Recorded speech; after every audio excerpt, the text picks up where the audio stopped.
This is Richard Hazler, proud principal of Pequannock Valley School, a grade 6 through 8 school in Pompton Plains, New Jersey, as part of the Pequannock Township School District.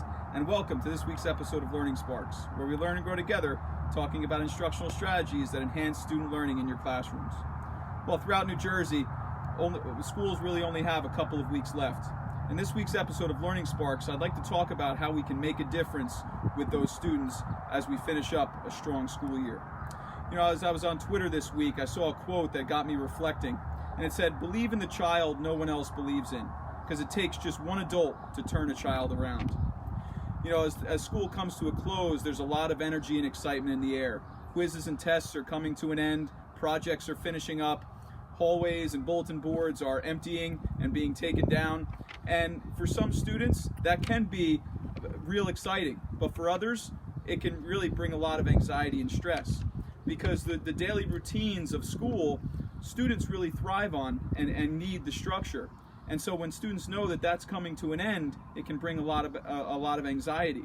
Sometimes the end of school also signals that this, for some students, might be the only time they get to see their friends, or that one person that truly believes in them will be gone for the next several months. And so as teachers and administrators, we really need to be mindful of that as we enter our schools and in our classrooms over the next 2 weeks. Because it's really important that we make a difference in the lives of your students. And it might not be the students that you think it might be.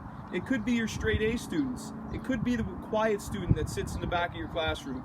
Or it could be the student that might have given you some trouble all year. And so as you're finishing up your year, it can bring about a little frustration from you as a teacher or as an administrator.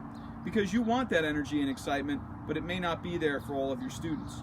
So it's important over the next week to do a couple things to help make the last weeks of school really meaningful for your students.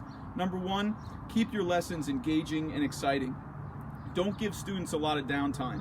I know you're winding up with some of your assignments, but make sure that you're doing things that are exciting and relevant that make the kids want to be in your classrooms, because that can also lead to classroom management problems if you don't have exciting and engaging lessons. Second thing is, take time to sit down with each one of your students. Do some reflecting with them. Ask them how their class was this year. What did they learn from it? It could be a one-on-one conversation, or it could be something like a Google survey that you collect, just so you get some responses from your students. Number three, maybe reach out to some parents. If you have a student that you know you've made connections with all year and you want to see them improve and continue to learn and grow after the summer ends, reach out to those parents. Tell them how proud you are of this student for what they did all school year. Last thing you could do, write them a note. Send it off in the summertime and say, hey, hope your summer's going well, really thinking about you and looking forward to seeing your school year start off strong in September.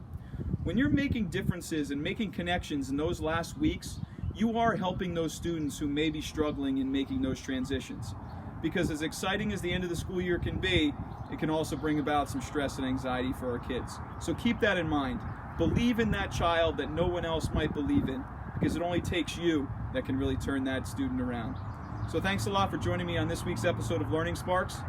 It's nice that we can learn and grow together. You can follow me on Twitter at Rich Hazler. And as always, thanks for doing what's best for kids. Keep up the good work, everybody. Have a great day.